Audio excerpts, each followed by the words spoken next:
Hey, social media. So in this video, I'm going to share something that's been heavy on my heart. It's been heavy on my heart all week. I'm not saying that I'm an expert in anything. I'm just going to share my experience. I'm going to tell my story. I'm going to let you kind of peer into my experience in this country as a Hispanic man with a black wife and 4 mixed children in the United States of America, growing up in East New York, Brooklyn. I'm just going to share my experience, and I pray that it's a blessing to you. This is my history and experience with race and racism.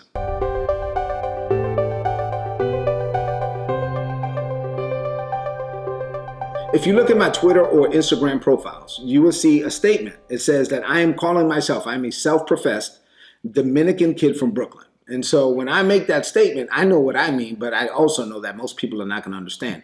Let me kind of give you a couple of minutes here to peer into what I mean and where the environment in which I grew up. So I am the son of 2 Dominican immigrants to this country. Both of my parents immigrated to the United States. I was the first of my whole family born here. So it's not that I'm a first generation American. I'm the first of the first. And so I'm growing up in this environment where most of my Dominican friends came from the Dominican Republic. So they don't know English, or they're learning English. They speak with an accent. A lot of them in school went to bilingual classes. So although we were in the United States, they actually went to school in Spanish. So their teachers spoke Spanish. They spoke Spanish while they were in class. And so it was like they're in the US, but they hadn't really fully kind of embraced, or kind of inculcated into the culture yet. And so here I am growing up as a Dominican kid, and the blacks and Puerto Ricans kind of saw Dominicans as almost like a other category. They threw us, a lot of them threw us in this bucket with like Dominicans, Venezuelans, Guatemalans, Salvadorians, and Mexicans, and whatever. And it's like, boom, you guys are not one of us. And for them, it was like, hey, blacks and Puerto Ricans were real New York and hip hop and that kind of thing. And we were not. And so we were like, merengue and just a different ethnicity and different culture and that kind of thing. And I'm like stuck in between because I grew up with hip hop and I grew up speaking English, and I grew up with speaking English with no accent. Although I learned English when I was 3 years old, and English is a second language for me, I got to the point where I could speak English without an accent. And so it was easy for me to kind of just be accepted in that community anyway. And then the one community that I didn't mention was the Caucasian community, because where I lived in East New York, Brooklyn, there was none. Not where I lived anyway. And so we had these sections to where, yeah, we're Hispanics or minorities or, blacks and Puerto Ricans over here and these other over here and all these groups. Jamaicans were almost in another category, like, you from the islands, and they were not even considered Dominicans from the islands because you're not, and so like, Jamaicans, Trinidadians, I'm sorry, all of that was in a different category. And so you have all these groups in Brooklyn, and that's where I grew up. And so I'm one of the only people as a kid that whenever we Dominicans had issues with the blacks and Puerto Rican side, that I was one of the only ones that could cross over, that could go back and forth. And I was cool with both sides. And growing up, even as a little kid, when I was like 10 or 11, one of my best friends, his name was Kenny, and he was African-American. He was black, and Kenny was like 17, and I think I was 12 or 11 or 12. And Kenny used to come over to my house to play Atari. I had an Atari 2600, and he loved my mother's rice and beans. And so Kenny and I built this bond, and although I was like 5 years younger than Kenny, he protected me. And so like everybody, they call me Little Lenny on the block, and everybody knew that if you mess with Little Lenny, you're gonna have to deal with Big Kenny, and nobody did because of that, right? And so I was one of the only people that could cross over. So even at a young age, I didn't know it, but God was preparing me for like racial reconciliation and race relations and bringing people together and being a bridge and that kind of thing, preparing me even from a young age. So when I say I'm a Dominican kid from Brooklyn, at least in my mind, that's what I'm saying. And I know that most people don't understand that.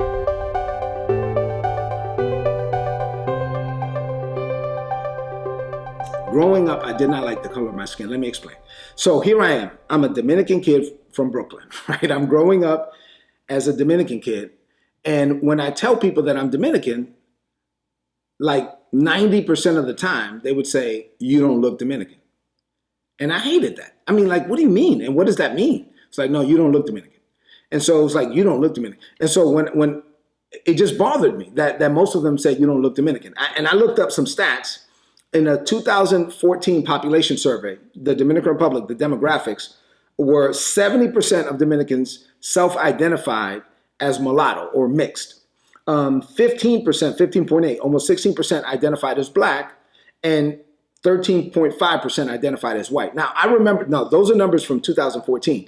When I was a kid, I don't know how I came across these numbers, but I know that as a kid, as far back as I can remember, I remember the numbers in my mind were 75% mulatto, 15% black, 10% white for Dominicans. And so I knew that I was always in the minority when it came to Dominicans.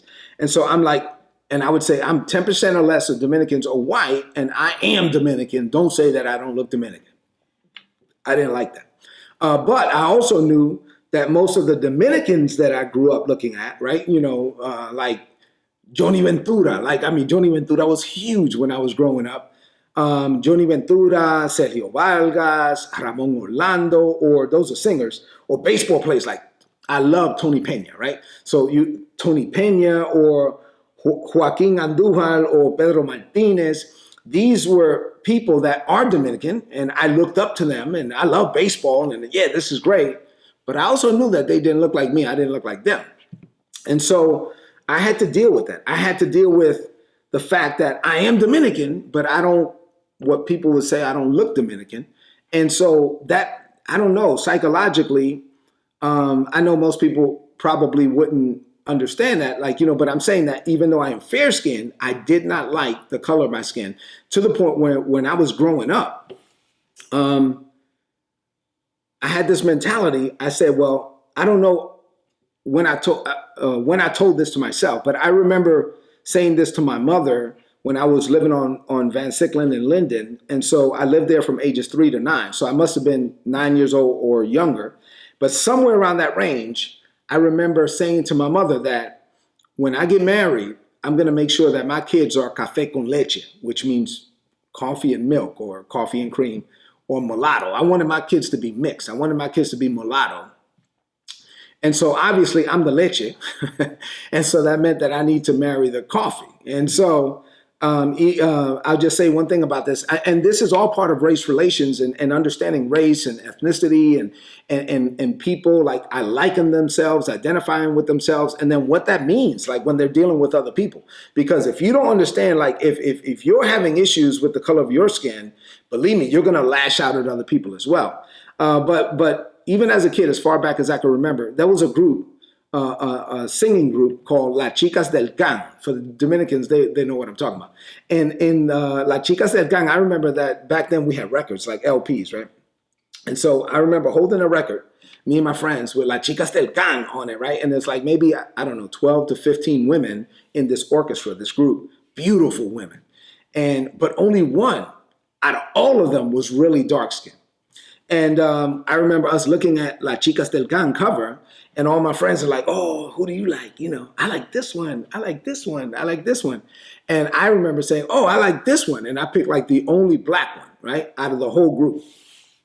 And my friends were like, okay, all right then, And so, but even as far back as I remember, that's what I was attracted to, but I wasn't attracted. I guess what I'm saying is that by me not liking the color of my skin and by me wanting my children not to have to deal with that mentality, some way, somehow, it led to who I was attracted to. And it also, I know, subconsciously had to impact, the way I saw myself and the way that I dealt with other people as well. I did not like my skin color.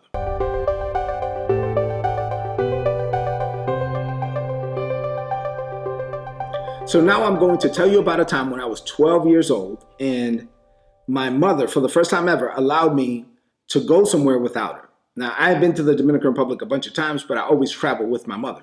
But when my mother had me in East New York, Brooklyn, and her family was in the Dominican Republic, and she only had a couple of cousins in Brooklyn, and we lived in this one building on New Jersey Avenue in East New York, my mother didn't know how to raise a baby, right? And so there was a lady in our building who later became my godmother, and she was Puerto Rican. And so she taught my mother how to take care of me And I love my godmother. I love my godbrother. And so we grew up in the same building and that kind of thing. And we grew up, me and my godbrother, having a lot of fun. And then they moved. They moved away to Chicago. And then eventually they wound up in Atlanta. I'm 12 years old. And my godmother says, hey, send them to me for the summer. And my mother didn't want to do it. But thankfully, she was like, okay, no, I will. And so she sends me to Atlanta for the summer. I get to Atlanta. I'm hanging out now with my godmother and with my godbrother. And so I'm there, but in that area, it was a low income area. But for the first time ever now, I'm exposed to whites as well. So there's a lot of Caucasians in this area. And so my godbrother, Junito, I call him Junito. His name is Heriberto. He's a grown man now, but I mean, we call him Junito. So June, he had Caucasian friends. And so in Brooklyn, I did not. And so now I'm 12 years old. And for the first time ever, I'm around white kids. And so I start hanging out with them and, we go to the pool and we play around and we play games and, we hang out and we go to the arcade. I don't know if you remember the arcade, man, Saturdays at the arcade was awesome. So we would go to the arcade and all these kind of things, for the summer. And I remember thinking to myself, wow, whatever preconceived notions I had in Brooklyn about white people, it was just, as a 12-year-old kid, I didn't know how to explain like ignorance, right? But I knew that I was like processing it. I knew that I was processing the fact that I didn't know, I don't think I knew the word ignorant, but I knew that the concept of ignorance is something that I was digesting and processing at 12 years old. Like, why is it that these people in Brooklyn say they don't like us? And why is it that we in Brooklyn say we don't like them when we're all the same, really, And so it was weird. And my 12-year-old self is trying to digest this and process it. But at the end of the day, I was like, these are my friends and I'm having fun with them, so I'm cool with it. And so I kept, going. And so I remember, going to Stone Mountain. I remember, just doing different things. And one day, me and my godbrother, and and his sister and his sister's husband or something like that, we were in a store. And we're walking around. And as I walk out of the store, somebody hands me a flyer. And I grab the flyer, hey, come to this rally. And I grab the flyer and I keep walking. And I look at the flyer and it's an invitation to a KKK rally. It's an invitation to a KKK rally. I'm 12 years old. I'm a Dominican kid from Brooklyn. And I'm looking at this. And I didn't know how to feel. Like I had all these weird emotions. I remember telling my godbrother and there was a lot of them. So, I thought about fighting, but it was like, nah, let's not do that. So it was like he grabbed it, he ripped it up. We got in the car, we drove away. But I remember thinking to myself, like, I don't know. I just don't know how to feel about that. And of course I hated, the concept of the KKK. But here's what really messed me up. What messed me up psychologically, mentally, was the thought of why did they give it to me? Like as a kid, now I'm really messed up because I'm thinking, you crazy people think I'm one of you. And then you think that I look like you. Because when I was a kid, when I grew up, I had light brown hair and I used to comb my hair. I don't know if y'all remember these like round brushes kind of thing, but I used to like comb my hair like this. And so my hair came out like this and went back and it was light brown and there was a lot of it. And so, yeah, I guess I looked white. And so as a kid, I was like, what? I don't know how to process the fact that I know that these people don't accept me as a Hispanic, but I guess I look like them. And then what does that say about me? And of course it doesn't say anything about me, but as a 12-year-old kid, you don't know that. So mentally, psychologically, I'm like dealing with all of this. What does this say about me? And I look like them, but I'm not one of them. And if they knew better, oh my God, and all of these things. And so I'm processing the fact that I actually look white. And I do remember, like even in Brooklyn, people would say, is he white? And I'd be like, no, I ain't white, And so we kind of went through that whole thing. And I'm just sharing with you like race and racism and my experience in America. And it really bothered me that I was invited to a KKK rally. And it really bothered me that at 12 years old, 1984, there were open KKK rallies in Atlanta, Georgia. That would have never happened in Brooklyn. I mean, nobody in Brooklyn would have ever, never would have happened. But it happened in Atlanta, and it happened to me, and then and I had to deal with that. And so it bothered me then. Talking about it still bothers me now.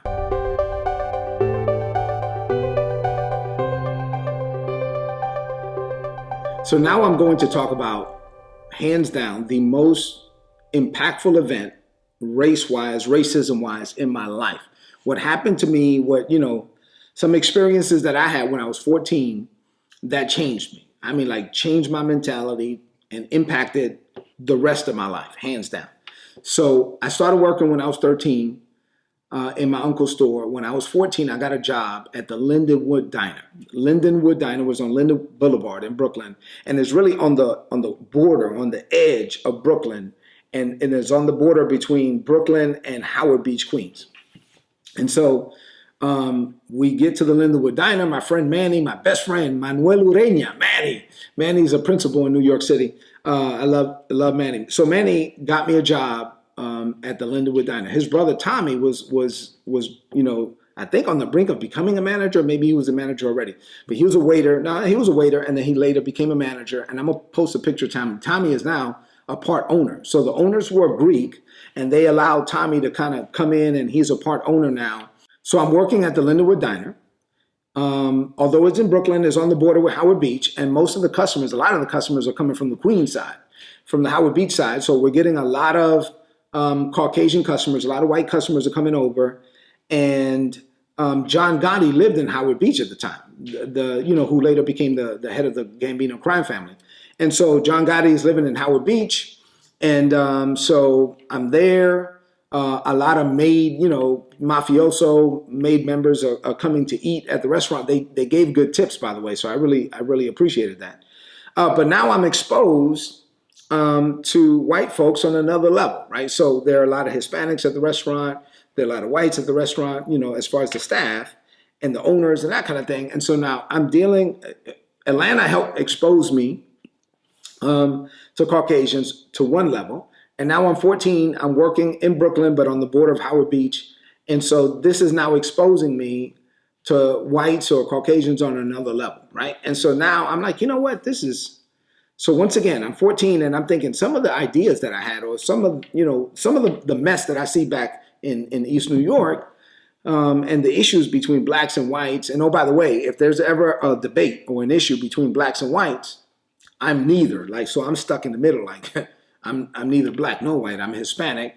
And then, so anyway, so I'm there and I got this issue and I'm like, okay, well, this is now I'm realizing that some of the thoughts that I had were dumb. And this is really, why I'm sharing this video, is because part of this is education and exposure. Part of this is eradicating ignorance. A lot of the racist thoughts that people have is because they're ignorant, right? They've never been exposed, or they've never taken the time to really open up their heart to realize that we all are the same, that we all bleed red. That this is stupid, that racism is stupid. It is birthed out of ignorance. So I'm 14 years old and I'm like, okay, cool. So now I'm building relationships. I'm building friendships in the restaurant, and I actually have white friends in Brooklyn now. So I'm like, oh, okay, cool. And one of them, his name was John Lester, and he was the counter boy. He was 17, I was 14, and they called him Little Johnny, and they called me back then Little Lenny. And so I'm 14, he's 17, and we actually almost look alike, to where we looked very similar. He combed his hair back like I did, but he had a part right down in the middle. We call that hairstyle the DA back then, but I didn't have the part. So my hair went straight back and his had the part. But other than that, I was 14, he was 17. We actually looked alike. He was from England. He had come from England, and we looked alike. I'm Hispanic, obviously, and he's English. And we developed a mutual friendship, friendship. Hey, what's going on? We worked together, and that was it. And so, but we was cool, and it's 1986. And on December 20th, 1986, three African Americans went into Howard Beach and they wanted some pizza. And they go into a pizzeria. And I don't know, what happened. From what I remember, I guess they said something to some Italian girls who were at the pizzeria. And the girls went back to a party and told the people at the party that there are some N-words in the neighborhood. And they said something to us at the pizzeria.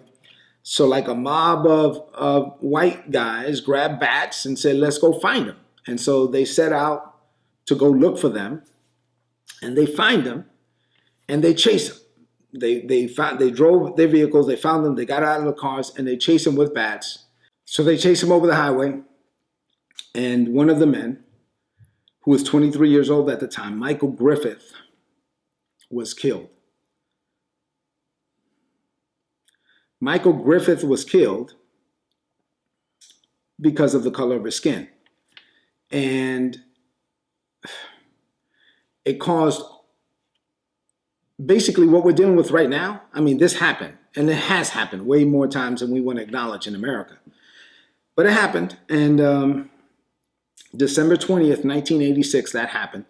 And as they were arresting people, they arrested people and they said that the ringleader of it all was a kid named John Lester, a baby-faced teenager named John Lester, also known as Little Johnny. And when the television station came to the Lindenwood Diner to interview people, they were interviewing people.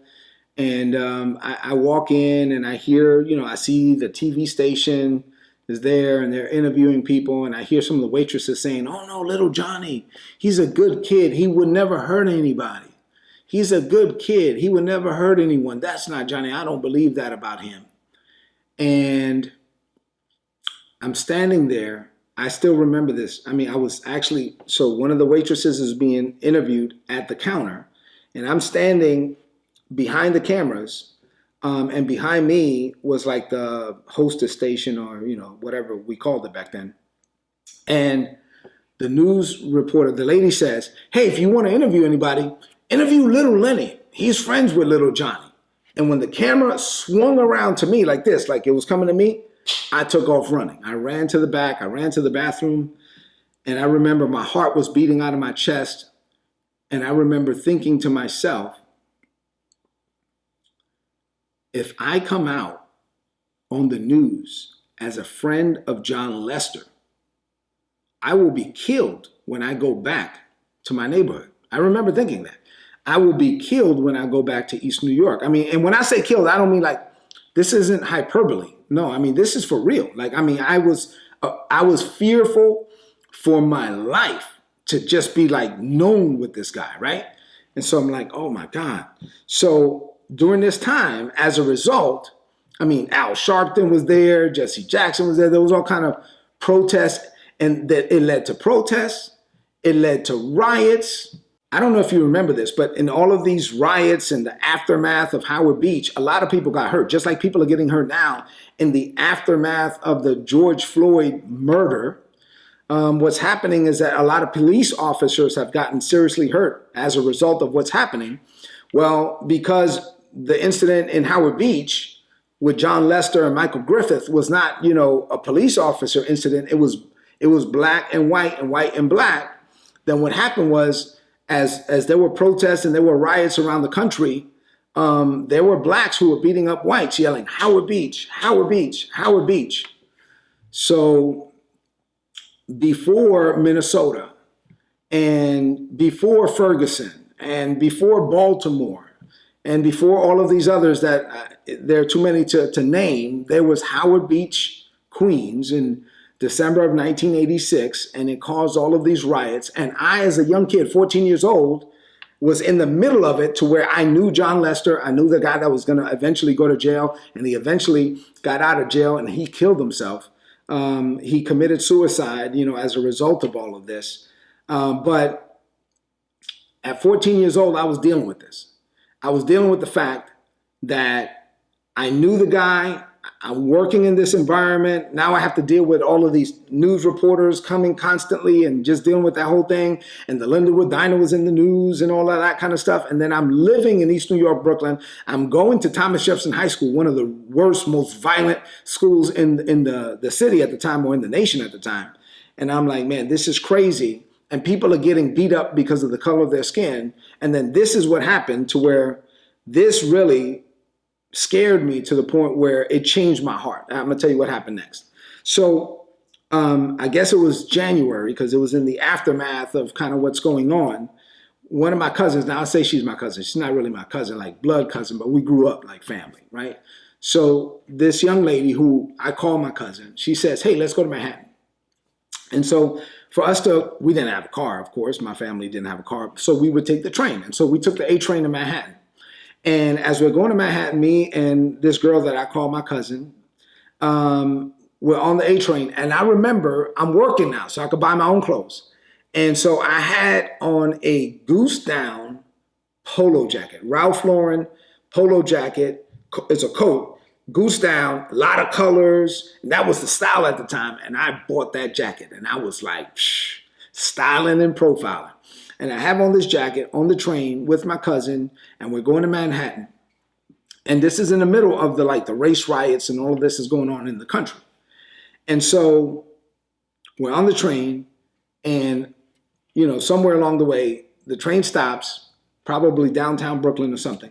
And 30 young black teenagers get on the train, right? About 30 of them. They all get on the train. And if you're from Brooklyn, if you're from New York, if you were there in the 70s and 80s, you know that in my mind now, I am on, my spidey senses are going crazy. I'm like, I'm debating. Do I leave this train? I mean, the car, or will they follow me? This is not a good situation. This is, with all of this stuff going on, tensions are high, and I have on this coat. So I'm thinking they might rob me for my coat. And as they're looking at me, always the smallest. Whenever there was these issues in the hood, it was always the smallest dude that caused problems. So the smallest dude, some little kid, is the shortest one. He keeps looking at me. And I tell my cousin, I said, man, I think they're going to rob me for my jacket. And I remember telling her, I'm not going to die for this jacket. If they want the jacket, I just give it to them. I'm not going to die for this jacket. I know it's cold outside. I'll just have to deal with it, but I'm not going to die. And that's what I'm thinking is the jacket situation. I'm thinking they want the jacket. So the little guy, he keeps looking at me, keeps looking at me, keeps looking at me. And then finally, I kind of overhear him, and he kind of said something to where I could barely hear, where he was asking one of the other guys, is he white? Is he white? And when I heard that, that changed the game. Because when I heard that, now I realized, forget the jacket. They don't want the jacket. They want to jump me. They want to beat the crap out of me for the color of my skin. And I'm like, oh, snap. Now that took it to a whole nother level. And I'm talking about, I was afraid. I am in fear, total fear. I didn't know Jesus. I didn't know none of that. All I know is, look, this is a bad situation to be in. And I look at the kid who keeps looking at me, and I didn't know what else to do. So I look at him and I said, ¿De qué lo que tú me estás mirando a mí? Right? And so I needed to say something in Spanish to let him know that I'm not white. And when I said that, he kind of looked at his friends and was like, oh man, that dude is Puerto Rican. Although I'm not Puerto Rican, that day I would take it. I would proudly take it. So I was like, okay. And then he turned around, and I felt like, oh, that was the end of it. I felt like the pressure come off of me. And I was happy maybe for a couple of minutes. And then the train stopped. And a young white teenager got on the train. He was probably 17 or 18. He was minding his own business. And he walked on the train. Didn't know what he was getting into. And then the doors closed. And then that group of guys, they jumped him and they beat the crap out of him and they stomped him and they hit him and they kicked him and all of that. and they were yelling Howard Beach, and I knew John Lester, and I worked at the Lindenwood Diner, and that was almost me. And when the train, they stopped, they finally let him go, and then the train stopped, and they got off, and they all left, and we had to get on another train. They stopped the train, they called the ambulance, and first responders had to come. And I'm looking at this young kid, he's a few years older than me, but he's sitting there bleeding. I believe he had broken ribs. And that was almost me. I mean, that was almost me, like by that much. And not because I did anything wrong. And that kid didn't do anything wrong. It was just because of the color of his skin. And if it would have been me, it was just going to be because of the color of my skin. And I was 14 years old. And I remember going home, we went to Manhattan, we came back. And there was a stoop on New Jersey Avenue in this abandoned building that I used to like to sit on and think. And I would think. And I would think on that stoop. And I remember sitting on that stoop thinking, man, that was almost me. That was almost me. And it was only because of the color of my skin. And I'm 14 years old, and I work in the Lindenwood Diner, and I'm around white people, and I'm like, man, they're just like us. There's no difference. When I was 12 and I got white friends, I'm like, there's really no difference. Like, there's nothing. I mean, this is stupid. This is stupid. This is stupid. And I remember, like, man, this bothered me so much at 14 that I said, like, I can never do that. Like, I can never allow that to be me anymore. Like, I mean, like, growing up, I didn't know what to think. Like, my friends would be like, hey, yo, white people, if we go through that neighborhood and they try to jump us, we're going to jump them because they're white. And you'd be like, oh, okay, you're a kid, you're impressionable, you go along with the crowd, you think stupid thoughts. But at 14 years old, I was like, man, this is stupid. This is dumb. And I hate it. And I hate it. And I hate it. And I hate it. And I grew up hating racism. Now, I gave my life to Christ when I was 23. So this isn't, I'm a preacher. I'm going to get to spiritual later. But I'm not talking about spiritual. This isn't Jesus. This is, I'm a Dominican kid from Brooklyn. I almost got the life beat out of me because of the color of my skin. And I realized at that moment how stupid racism was. And I'm 14 years old, and I am developing in my heart and in my mind a hatred towards racism. And I'm like, we are all the same, and it shouldn't be like this. Like, this is wrong. This has to be wrong.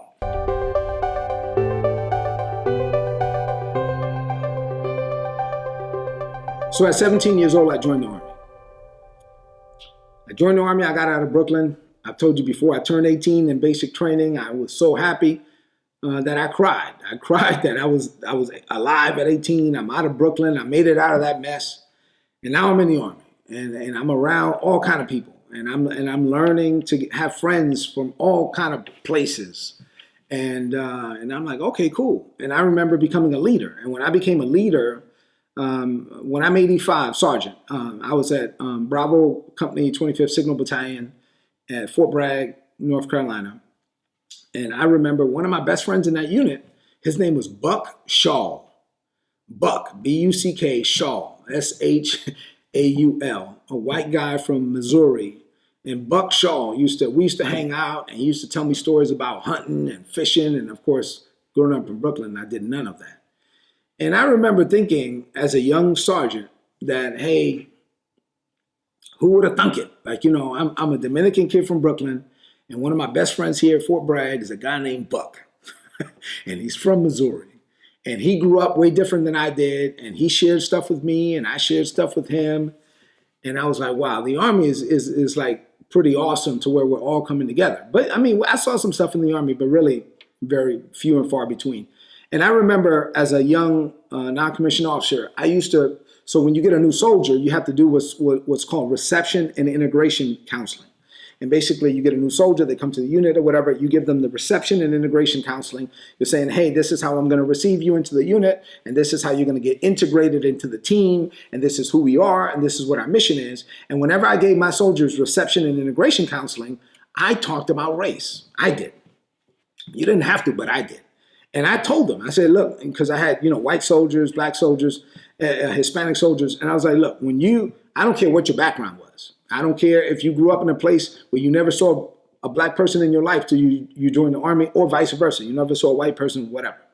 I really don't care. I don't care what your mama told you. I don't care if your mama was a racist. I don't care if your daddy was a racist. You're in the army now, and we're all green. We all wear the same uniform, and there is zero tolerance for racism in the army. I'm not going to put up with it. If I see anything that looks like racism, I am going to bring the full weight of the UCMJ on you. And then let me just say this about that. There is a difference between racism and injustice, right? So there's a spiritual side to this. So racism is an issue of the heart. I got it. And we need Jesus, and I understand that. And we need to pray, and I understand that. But then there are some things like the law. So in the army, we will let you know that we will bring the full weight of the Uniform Code of Military Justice down on you if I see you doing something that looks like racism, right? I'm not going to tolerate that. And so even if somebody did join the army that was racist, or maybe that grew up in that environment and maybe they were still dealing with it, the fear of the UCMJ would keep them from doing something stupid, right? So the weight of the law is supposed to keep them from operating or reacting or taking action upon those impulses. And whenever you have somebody that doesn't feel like the law is going to be against them, if we have laws that are unjust, or if we have climates that are unjust, and there are climates that allow police officers or anyone else to think that they could do something and that they won't be held accountable for it, then we have the stupidity that we're seeing right now in this nation. So there's a part of it that's racism that we need to pray against, and it's a matter of the heart, and that's spiritual, and that's Jesus. But then there's a part of that we need reform, right? And we need legislation to change, and we need command climates to change in some police forces and that type of thing. So there's a natural injustice side to this, and there's a spiritual racism side to this, and you need to address both.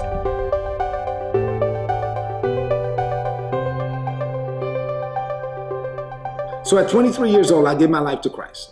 I get born again.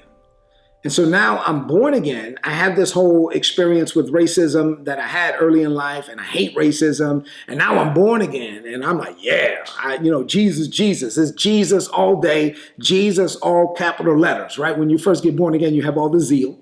And so I got it. It's Jesus. And the last thing I expected was to experience racism in the church. I'm not gonna go down that tangent. That might be another video, another topic for another time. But racism in the church is still a thing. And Sunday, 11 o'clock Sunday morning is still the most segregated hour in the United States of America, and that has to change.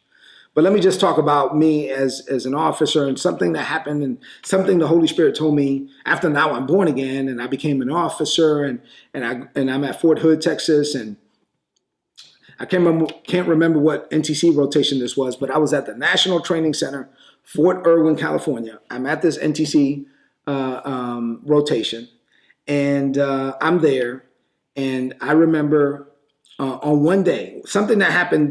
We were in what we call the Dust Bowl. This was a preparation phase before you go out and do the actual training exercise in the desert.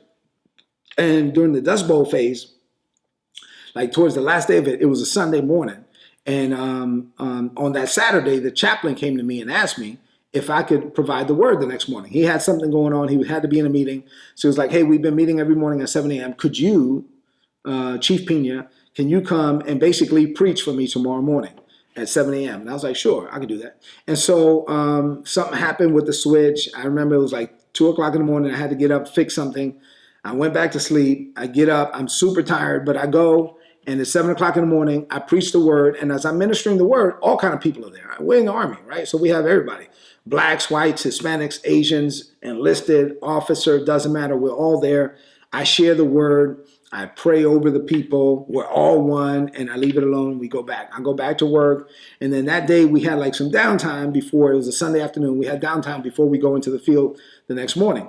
So during downtime, soldiers try to do stuff like, where they're in tents, and I go around, and there was some Puerto Rican guys that were playing dominoes the way that we play dominoes, Dominicans do.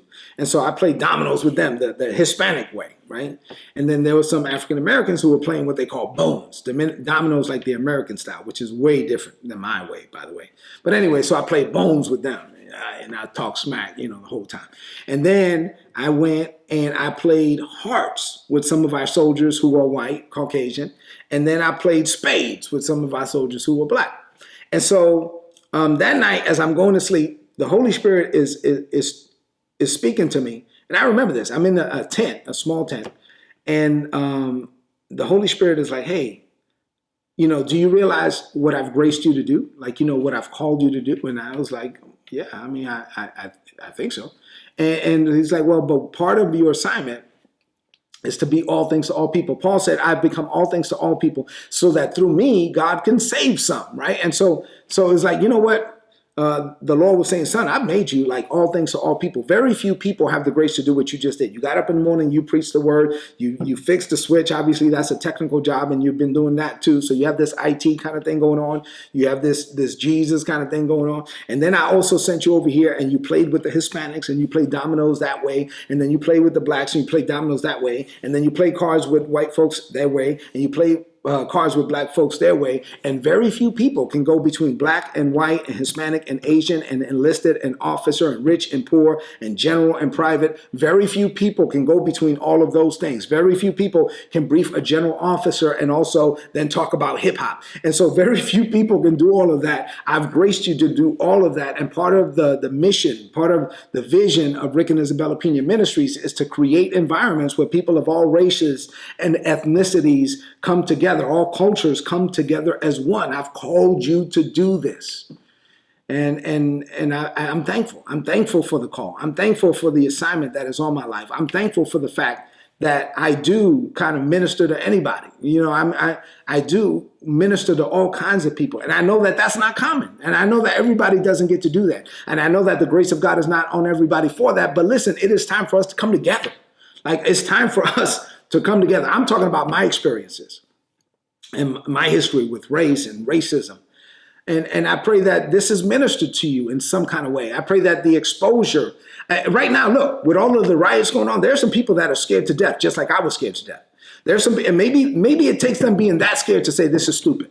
Maybe they had some preconceived notions and they look outside their windows if they're in DC or New York and they see these riots and they're like, oh my God, I can't go outside. And maybe that will scare the hell out of them, like it scared the hell out of me. Maybe it would scare them, and maybe it scares them to the point where they realize that racism is stupid. And maybe it's God that touches their heart. Maybe it's the Holy Spirit that envelops them and says, no, I have come for all people, all creeds. It doesn't matter, male or female, doesn't matter. It doesn't matter where you're from. Jesus died for everyone. I got it. So if it's God, I want hearts to be touched. If it takes them being scared, I want hearts to be touched. But I just pray that we would learn from this thing, that we will come out on the other side of this better than we came in, that we would learn as a nation to come together as one. It is supposed to be the United States of America. We don't have to be uniform to be unified. We don't have to look the same, but we need to come together. May we come together as one. Pray with me. Pray for this nation. Let's believe, God, that people would come together as one and that we would cut off the head to the snake of racism once and for all in this nation. And there's a spiritual side to this, and we need to preach it, right? And not be afraid of it, and not be afraid to have uncomfortable conversations like this one. And there's a legal side to it. And I just pray that we're able to change some stuff from a legal perspective and change climates that have created environments where people think that this is okay, where you can sit on the neck of a man for 9 minutes like he's an animal and just watch him die. And the last few minutes, he was lifeless, and people are calling out to you and asking you to please check his pulse, and you refuse to do it because you didn't see that man as a man. May this stop, and may it stop now. Thank you for taking a few minutes to watch this video and to hear my story. I'm going to ask you to do something. When the video is over, please take a moment to pray. Pray for peace in the United States of America, and pray for progress. May the Lord continue to bless this nation. I still think that this nation is the best nation on the planet. I still think that the United States of America is still a symbol of hope for most of the free world.